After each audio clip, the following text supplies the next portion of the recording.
በዘመናዊ እግር ኳስ ከስሜት ባሻገር ታክቲካዊ ሁኔታዎች፣ የተለያዩ ተጫዋቾች ፖዚሽኖች ወይም ታዋቂ ፎርሜሽኖች እያደጉ ነው። በርካታ የእግር ኳስ ፍልስፍናዎችም አሉ። ከነዛ መካከል ስለ ተጫዋቾች ፖዚሽኖች ወይም መጫወቻ ቦታ ጠለቅ ያለ ቆይታ እናደርጋለን።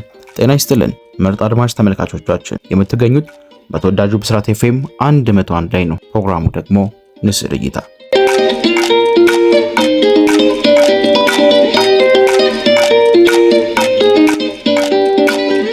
ዛሬ በንስር እይታ ቆይታችን የተጫዋቾች የቦታ ወይም የአጨዋወት ሚና ከግብ ጠባቂ ጀምሮ እስከ አጥቂ ድረስ ያለውን እንመለከታለን። ከፕሮግራሙ ፍጻሜ ድረስ አብራችሁን ትቆዩ ዘንድ ግብዣችን ነው። የግብ ጠባቂዎች ሚና ወይም ሮል ኦፍ ጎልኪፐር። ግብ ጠባቂዎች በሜዳ ላይ ባላቸው ጸባይና የአጨዋወት መንገድ በተለያዩ ባህሪያት ይገለጻሉ። ዲፌንሲቭ ኪፐር፣ ስዊፐር ኪፐር እና ኦፌንሲቭ ኪፐር ተብለው ይከፈላሉ። ምንም እንኳን የበረኞች ዓላማ ኳስን ወደ ግብነት ከመቀየር መታደግ ቢሆንም የበረኞች በጨዋታ ላይ ያላቸው ሚና ግን ይለያያል። ዲፌንሲቭ ጎልኪፐር የምንላቸው ብዙም ከኳስ ጋር የማይገናኙና ሹት ስቶፐር የሆኑ ግብ ጠባቂዎች ሚና ነው። በምሳሌ ደረጃ የቀድሞ ማንቸስተር ዩናይትድ ግብ ጠባቂ የነበረውን ዴቪድ ዴሃም በቀላሉ ማንሳት ይቻላል። ስዊፐር ኪፐር የምንላቸው ደግሞ በእግራቸው መጫወት የሚችሉ ማለትም ለቢውልድ አፕ ምቹ የሆኑ ግብ ጠባቂዎች ናቸው። በዘመናዊ እግር ኳስ እነዚህ ግብ ጠባቂዎች ተመራጭ ናቸው። ለምሳሌ ካልን ደግሞ ኒውዌር፣ ተር ስቴገን፣ ኦናና፣ ኤደርሰን፣ አሊሰን፣ ራያ እያልን ብዙዎችን መጥራት ይቻላል። ኦፌንሲቭ ኪፐር የምንላቸው እነዚህ በረኞች ደግሞ ከኳስ ጋር በሚያሳልፉት ጊዜ ትንሽ ቢሆንም በትንሽ የኳስ ንክኪ ኳሶችን ማቀበል የሚችሉና ኳስን በማዳን የማይታሙ አይነት በረኞች ናቸው። ምሳሌ የአትሌቲኮ ማድሪዱ ኦብላክ። ዘ ሮል ኦፍ ሴንተር ባክስ ወይም የመሃል ተከላካዮች ሚና።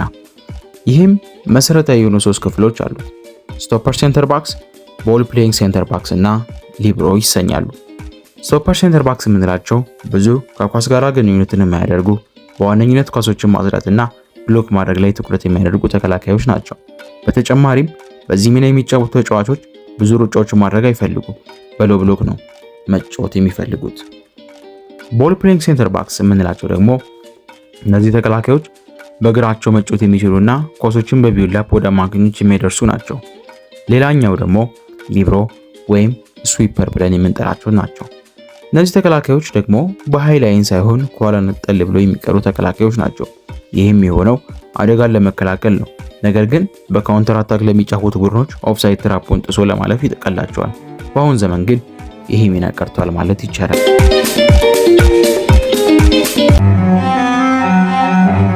ዘ ሮል ኦፍ ፉልባክስ ወይም የመስመር ተከላካዮች ሚና።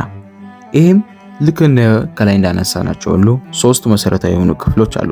ዲፌንሲቭ ፉልባክ፣ ኦፌንሲቭ ፉልባክ እና ኢንቨርትድ ፉልባክ እንላቸዋለን። ዲፌንሲቭ ፉልባክ የምንላቸው አንዱ ወደ 3ኛ የመሃል ተከላካይ በመሆን ለሌላኛው የመሃል ተከላካይ ነፃነትን የሚሰጡ ናቸው። ኦፌንሲቭ ወይም ደግሞ አድቫንስድ ፉልባክ የምንላቸው ደግሞ ወደፊት አለፍ ብለው ወይንም ኦቨርላፕ ያደረጉ ኳሶችን እያሻሙ ድል የሚፈጥሩ ናቸው። ኢንቨርትድ ፉልባክ የምንላቸው ደግሞ ወደ መሃል በመጠጋት መሃል ላይ ብልጫ ለመውሰድ ኦቨርሎድ የሚያደርጉ ሲሆኑ በዚህ ዘመን በጣም የሚፈለጉ አይነት ተጫዋቾች ናቸው።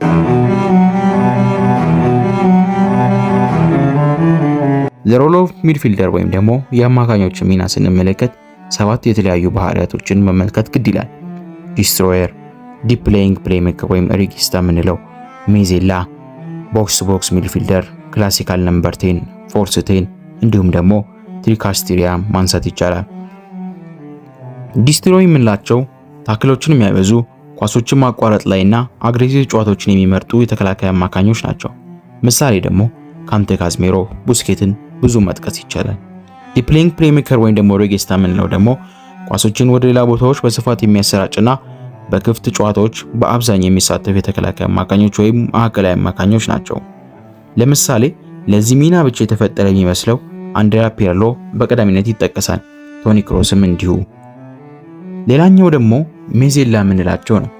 እነዚህ ማዕከላዊ አማካኞች ሲሆኑ በሜዳ ውስጥ ብዙ የሚንቀሳቀሱና ማጥቃት ላይ ያተኮሩ አማካኞች ናቸው። ኢኒሽታ፣ ዣቪና ሞድሪች ደግሞ ለዚህ የሚጠቀሱ አይነት ናቸው። ቦክስ ቦክስ ሚድፊልደር። እነዚህ ማዕከላዊ አማካኞች ሲሆኑ ከሳጥን እስከ ሳጥን ሙሉ 90 ደቂቃ የሚሮጡ ናቸው። በዚህ ሚናም ለመጫወት ታታሪነት ያስፈልጋል። ለምሳሌ ደግሞ እነዚህን እናንሳ ካልን ብዙ መጥቀስ ይቻላል። ፖግባ፣ ኬቨን ዴ ብሩይን፣ ሳቪች፣ ሄንደርሰን፣ በጣም ብዙ። ክላሲካል ነምበር 10 የምንላቸው ደግሞ በአሁኑ ዘመን እግር ኳስ የቀረ ቢሆንም ሚናውን ለማብራራት ያህል ክላሲካል ነምበር 10 የሚባሉት የአጥቂ አማካኞች ከኳስ ጋር ብዙ ንክኪ የሚያደርጉ ሳይሆኑ በአንድ ንክኪ ብቻ ለአጥቂ ኳሶችን አመቻችቶ የሚያቀብሉ ናቸው። በአሁኑ ዘመን የሚፈልግ አይነት አጥቂ አማካኞች ደግሞ ፎልስ 10 የምንላቸው ናቸው። ለምሳሌ ሜሲት ኦዚል፣ ዴብሮይን፣ ኦዴጋርድ፣ ሌሎችም። እነዚህ አማካኞች በክንፍ በኩል የቁጥር ብልጫ ለመውሰድ ከመሃሉ ይልቅ ወደ አንደኛው ክፍል ያደላሉ። ይሄ ደግሞ የተቃራኒ ቡድን የተከላካይ አማካኝ አብሮ እንዲመጣ ያደርጋል። ማዕከላዊ አማካኙ ይህንን ክፍተት ለመጠቀም ይቀለዋል። ሰባተኛውና የመጨረሻው ደግሞ ትሪካርቲስታ ይሰኛል። በዚህ ሚና ተጫዋቾች የአጥቂና የአማካኙን ስራ በአንድ ላይ በጋራ የሚሰሩ ናቸው። የአጥቂና የአጥቂ አማካኙን ሚና በአንድ ላይ የሚይዙ ተጫዋቾች እነማን ናቸው ካልን ደግሞ ቤሊንጋምና ግሪዝማንን ካነሳን ስለ ቦታው ማብራራት አይቸገርም። ጎሎችን ያስቆጥራሉ፣ እድሎችንም ይፈጥራሉ። ሌላው የአጥቂዎች ሚና ነው። ፎርዋርድ ፕሌየር ሮል። የክንፍ አጥቂዎችን ለሁለት ከፍለን እንመልከት። ነምበር 7 ዊንገር የምንላቸውና ነምበር 11 ዊንገር የምንላቸው። ነምበር 7 ዊንገር የምንላቸው ክሬቲቭ ናቸው። ብዙ ጊዜ ድል ፈጠራ ላይ ትኩረት የሚያደርጉ የክንፍ ተጫዋቾች ናቸው፣ ልክ እንደ ሳላ ያሉ ማለት ነው። ነምበር 11 የምንላቸው ደግሞ ድሪብለርስ ብለን የምንጠራቸው ናቸው። እነዚህ የክንፍ ተጫዋቾች ብዙ ድሪብል የሚያደርጉና ጎል የሚያስቆጥሩ ናቸው፣ ልክ እንደ ኔይማር።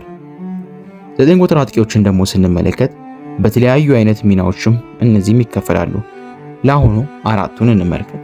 ፎንሲንግ ዘ ቦክስ፣ ጎል ፖቸር፣ ታርጌት ማን እና ፎልስ ነምበር 9። ፎክሲንግ ዘ ቦክስ የምንላቸው በማንኛውም ሰዓት በሳጥን ውስጥ ዝግጁ የሚሆኑና ሩጫቸው የማይገመት ናቸው፣ ልክ እንደ ሃላንድ ያሉ።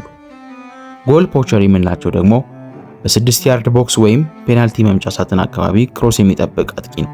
ለምሳሌ ሚትሮቪች፣ ካቫኒን ማንሳት እንችላለን።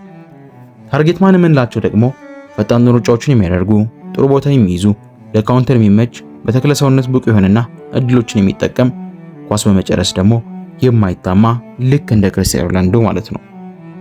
ፎልስ 9 የምንላቸው ደግሞ ወደ ኋላ እየተመለሰ ኳሶችን የሚያቀብልና ብዙ ከኳስ ጋር ንክኪ የሚያደርግ ነው። በዋነኝነት ለሁለቱም የመስመር አጥቂዎች ክፍተት የሚፈጥሩ ናቸው። ቦቢ ፈርሚኒዮ አሪፍ ምሳሌ ነው ለዚህ ሚና።